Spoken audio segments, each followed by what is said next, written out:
J'adresse mes salutations aux organisateurs et organisatrices de ce séminaire et à tous les participants et participantes. Je voudrais d'entrée de jeu partager avec vous mon appréhension sur cette présente contribution. Vous savez que je suis un enseignant à la retraite. Depuis un peu moins d'une dizaine d'années, je suis éloigné du champ de bouillonnement des idées. J'étais confiné dans une sorte de quiétude pour jouir sereinement de mes droits à la retraite.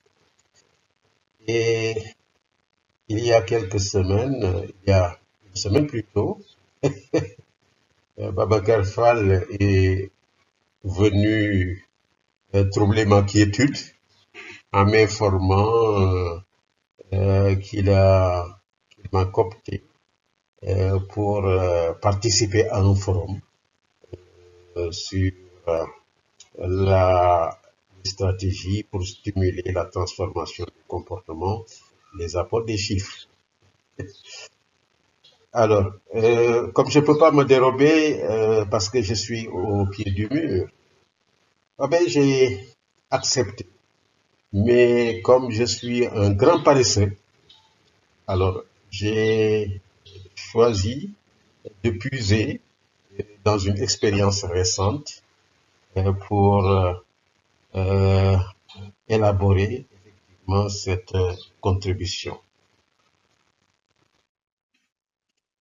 Alors, comme j'ai dit, je me suis appuyé sur mon expérience et j'ai eu deux repères que j'ai tirés d'une collaboration avec le GEP il y a quelques années. Il s'agit du projet dénommé Stratégie zéro grossesse à l'école que le GEP avait piloté et une stratégie qui est à la base de la mise en place d'un observatoire des grossesses en milieu scolaire qui est géré par notre ami Dr Mamadou Khouma et qui assure la publication annuelle des rapports sur les grossesses en milieu scolaire. Il y a aussi que j'ai eu effectivement à participer dans le cadre des activités du GEP à l'élaboration de stratégies comme celle portant sur la communication pour le changement de comportement qui est portée par les clubs EBF pour promouvoir la santé de la reproduction à l'école.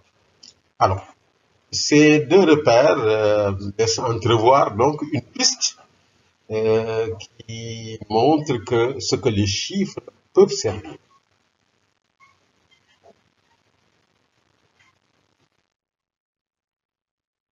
Alors, pour comprendre ma contribution, je propose une clôture sémantique, c'est-à-dire de donner du sens, le sens que je donne aux mots-clés qui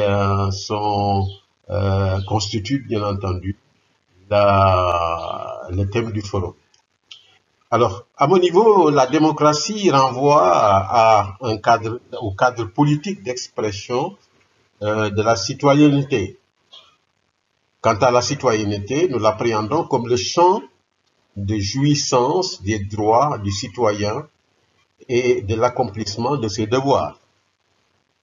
La communication pour le changement de comportement est appréhendée, et d'ailleurs ça c'est une définition donnée par l'UNICEF, comme une stratégie consistant à appliquer des techniques issues du marketing, de la mobilisation sociale, des masses médias, des réseaux sociaux, la communication interpersonnelle pour encourager l'engagement individuel et communautaire, influencer des normes sociales, soutenir des actions de plaidoyer, promouvoir l'utilisation des services sociaux, etc.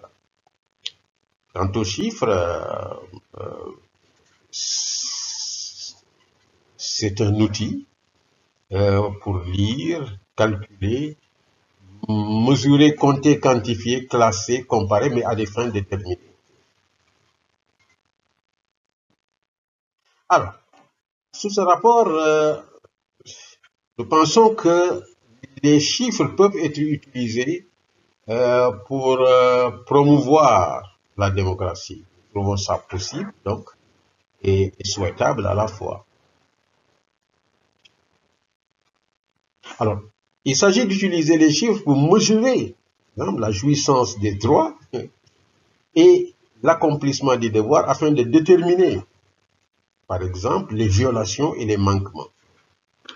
Alors, d'où la nécessité de développer ce que j'appelle une conscience statistique, c'est-à-dire la capacité à s'appuyer sur des données numériques pour prendre conscience, pour décider ou agir. Et cela grâce à une stratégie de communication pour un changement de comportement visant à susciter l'engagement citoyen et la vigilance citoyenne. Maintenant, pour l'opérationnalisation de la stratégie préconisée, nous avons une piste qui consiste d'abord à identifier les objets à compter pour la promotion de la démocratie et de la citoyenneté.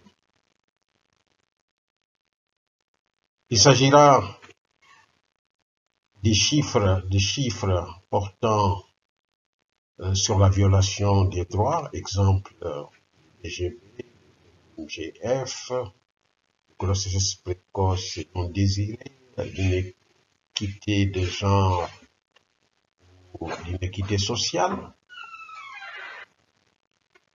Des chiffres portant aussi sur les manquements à l'accomplissement des devoirs.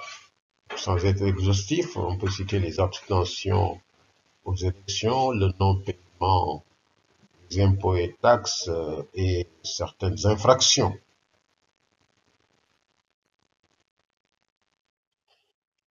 La collecte, le traitement de ces chiffres serait assuré par un observatoire national de la statistique et de la citoyenneté qu'on doit mettre en place. Il sera aussi chargé de la validation des chiffres collectés et traités par d'autres structures.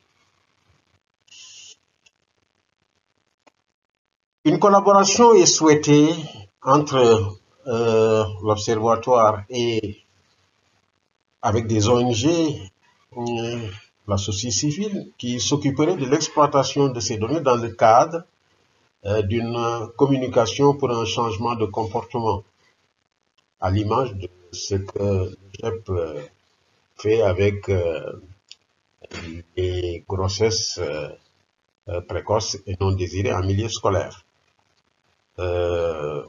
Afin de développer ce que nous avons appelé la conscience statistique, qui permettrait de susciter l'engagement et la vigilance des citoyens. Au niveau des établissements scolaires, on devrait envisager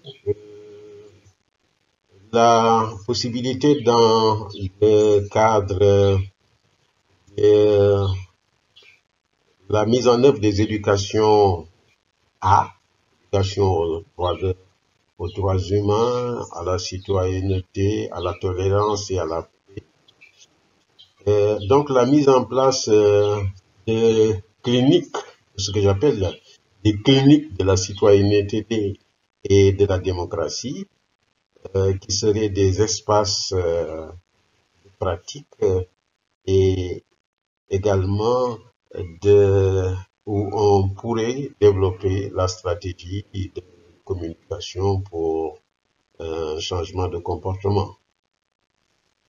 Voilà donc, chers participants et chères participantes, ma modeste contribution à ce forum. Merci de m'avoir accordé votre aimable attention.